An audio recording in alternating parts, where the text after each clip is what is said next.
Why real dark chosen ones carry a bit of demonic vibration on purpose.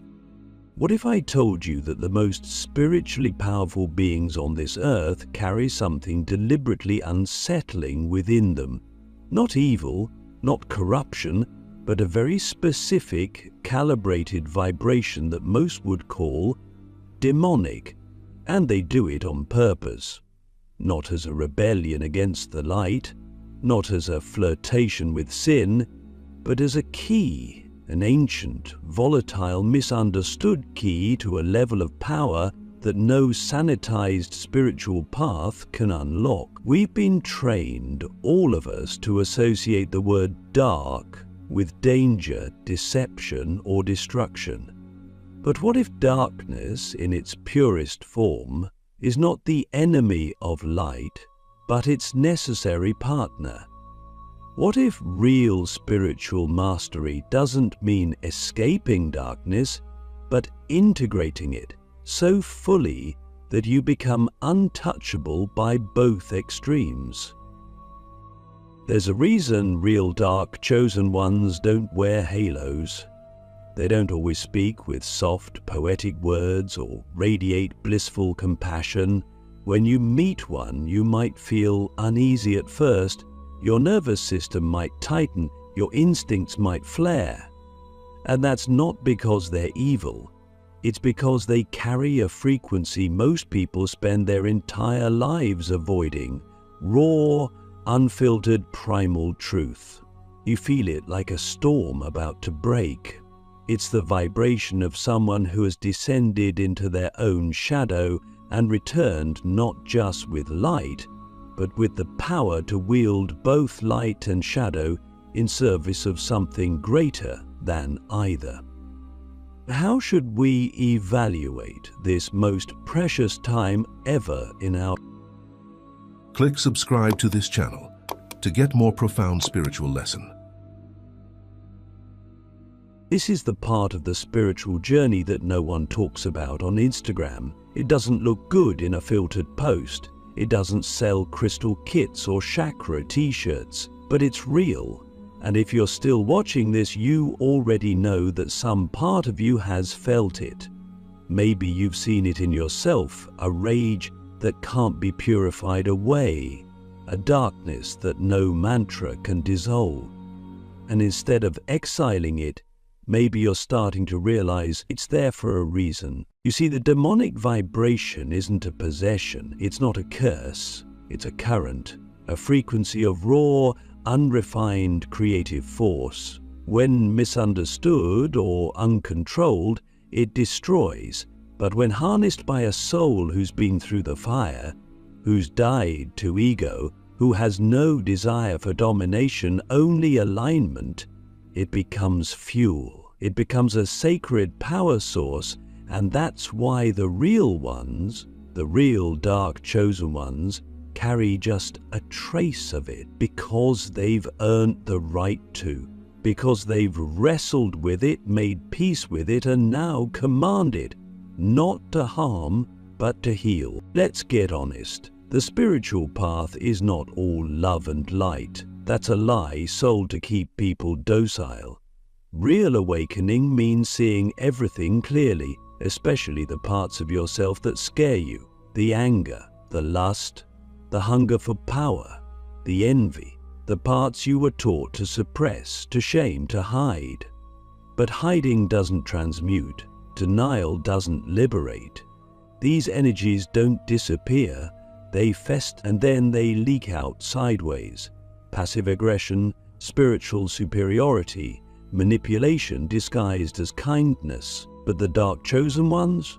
They don't play that game. They go straight to the source. They walk into the cave and sit with the dragon.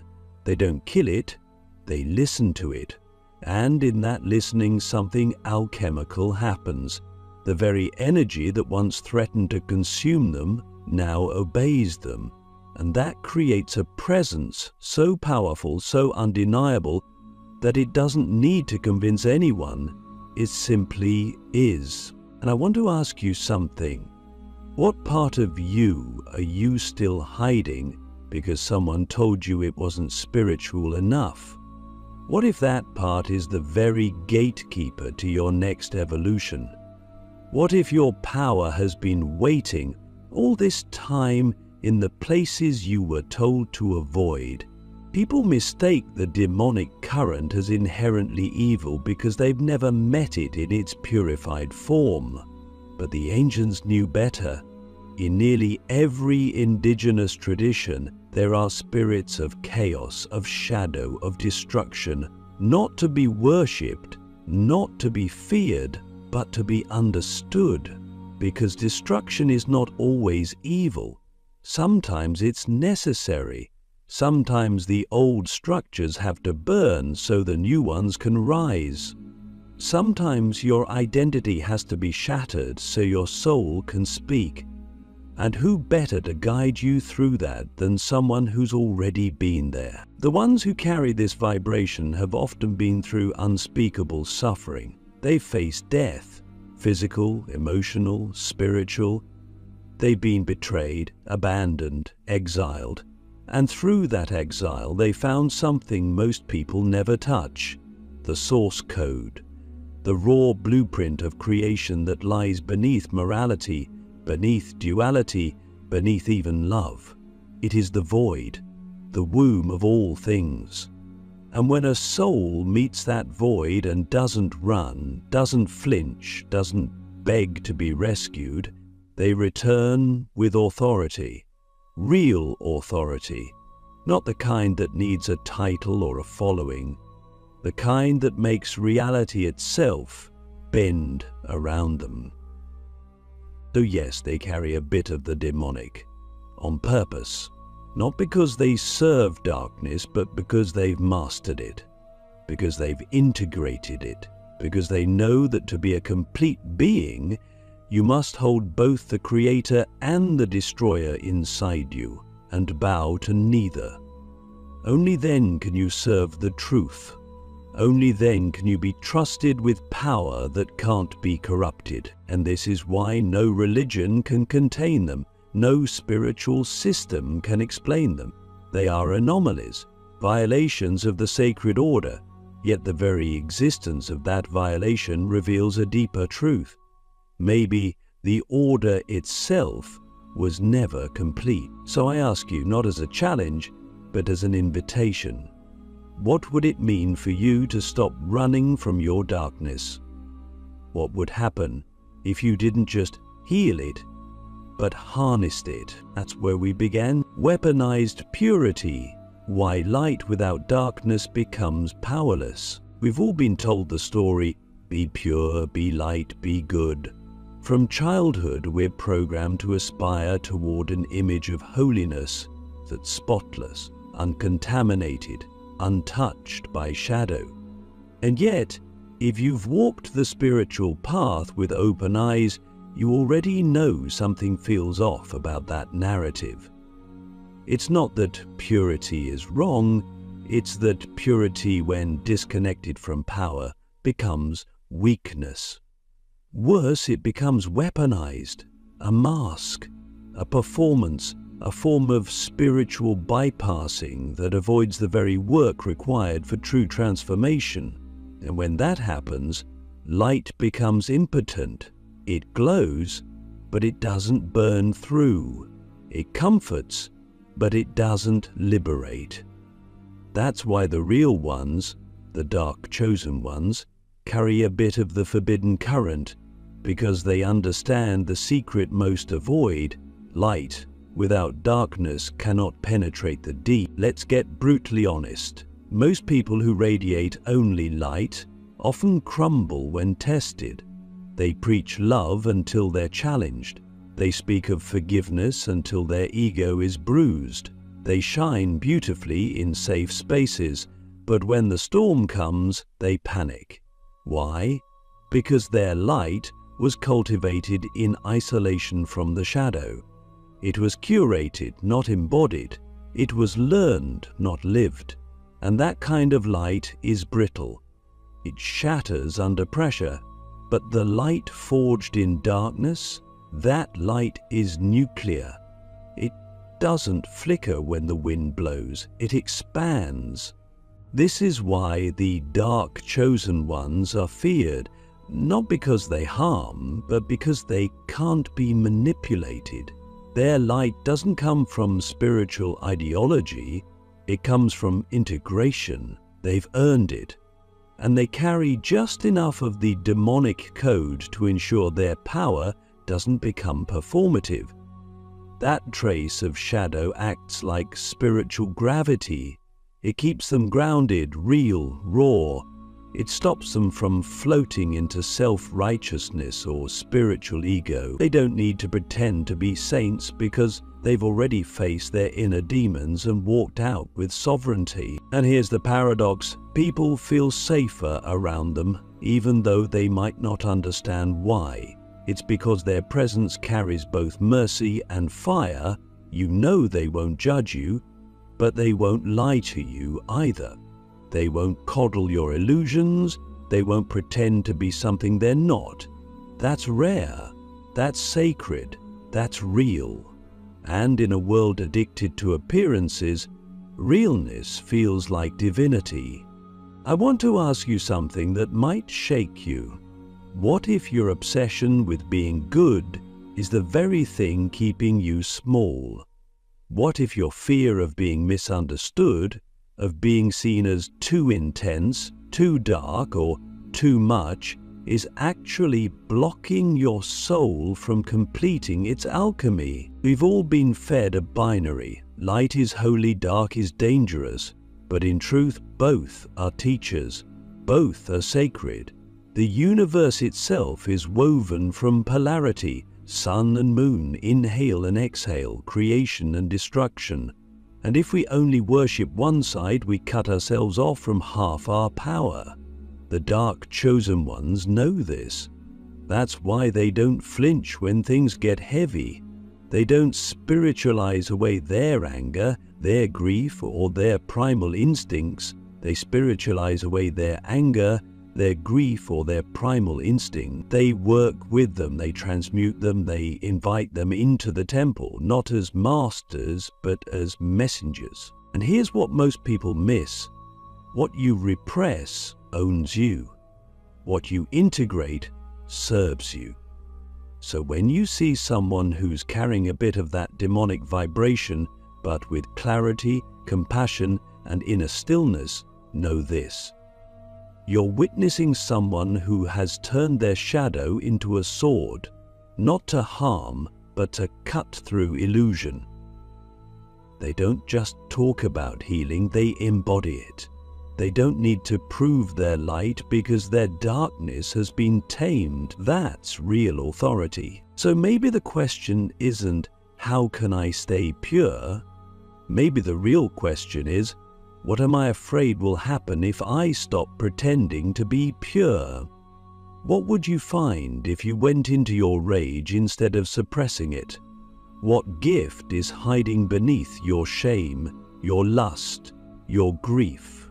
Can you imagine the power waiting for you in the very thing you're running from? Let's be clear. This isn't about glorifying darkness. It's about recognizing that without it, your light will never be whole, and if your light isn't whole, your power will always be fragile. The ones who walk between worlds, who can hold both the divine and the demonic without collapsing, that's who you feel in your bones. Because they've done what few dare to do, they've stopped running. They've turned around, they've faced it. And now nothing owns them. That's what real spiritual freedom looks like. Not perfection, not purity, integration. The sacred rebel code, why true chosen ones must break the system to serve the soul. There's a silent agreement most people make without realizing it.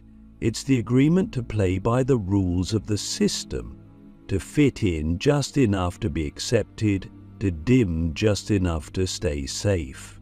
But true chosen ones, especially the dark ones, don't sign that contract. They can't. Their soul won't let them. There's something encoded deep within that rejects conformity not out of arrogance, but out of integrity. They don't rebel to be rebellious. They rebel because the system itself is built to keep souls asleep, and their mission is to wake people up. To do that, they must first break every illusion the system depends on, including the illusion of goodness, of purity, of doing it the right way. They are spiritual insurgents, sacred rebels, and their presence is disruptive by design. To awaken a soul, you have to disturb the ego, and the ego hates to be disturbed. It clings to comfort, to identity, to rules that make life seem predictable, even if those rules are killing the soul from the inside. The dark chosen ones walk into this fragile structure and press against the seams. They speak the unspeakable, they challenge the inviolable, they question the unquestioned. And because of that, they are often demonized, not because they're wrong, but because they're right too early. Their truth is ahead of its time. Their vibration exposes the distortions others have built their entire lives around. And when you expose a lie that someone calls God, you will be crucified for it. But here's the thing, they don't care. Not in the sense of being cold or egotistical, but in the deeper sense of having already died to the need for approval. You can't shame someone who's already faced their worst fears. You can't exile someone who's already walked alone. You can't threaten someone who doesn't need anything from you. That's why their power is terrifying to institutions, because they can't be bought, controlled, or co-opted. They are loyal only to the truth, and truth by its nature destroys illusions. Every single time. Have you ever felt that pull inside you to say what no one else will say, to walk a different path, to disrupt something that everyone else just tolerates? That's not rebellion for rebellion's sake. That's your soul remembering its original frequency. And if you've ignored it, if you've silenced it to keep the peace, you already know the cost. It eats you alive from the inside, because the moment you betray your truth to stay comfortable, you start dying, spiritually, energetically, creatively. And that's what the system counts on. It counts on your silence, it counts on your shame, it counts on your fear of standing alone, but the dark chosen ones are immune to that manipulation. Why? Because they've already been through the collapse. They've already lost what was never real. They've already walked away from fake friendships, from shallow success, from roles that felt like cages. And in that loss, they found something most people will never touch. Sovereignty. The kind of sovereignty that doesn't need to be validated, that doesn't need to be liked, that doesn't even need to be understood. It just is. And here's the wild part. The very thing that made them outcasts becomes the source of their sacred authority. The very traits that were too much, too intense, too raw for the system are exactly what make them leaders in the new paradigm. They're not trying to lead, though. They're just being fully themselves. And that is leadership, because when someone stands in their truth without apology, it gives everyone permission to do the same. Let me ask you something uncomfortable. How many times have you shrunk yourself to avoid judgment? How many times have you swallowed your truth because you knew it would upset the room? And what would happen if you stopped? Not in anger, not in rebellion, but in reverence. Reverence for your own soul's instructions. Because that's what the Sacred Rebel Code is about. Not chaos, not anarchy. It's about sacred soul disruption. It's about burning false temples so real ones can rise. It's about saying, I will not betray myself just to belong to a world that has lost its way. And yes, it's costly. You will lose people. You will trigger others. You will be called names, labeled, but you will gain something far more precious. Your essence, your clarity, your fire. And once that fire is lit, you become unstoppable, not because you're invincible, but because you're aligned, and alignment is the highest protection there is.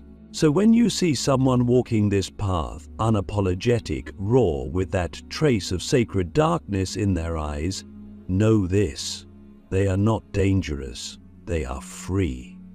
And freedom, to a world built on control, will always look like a threat.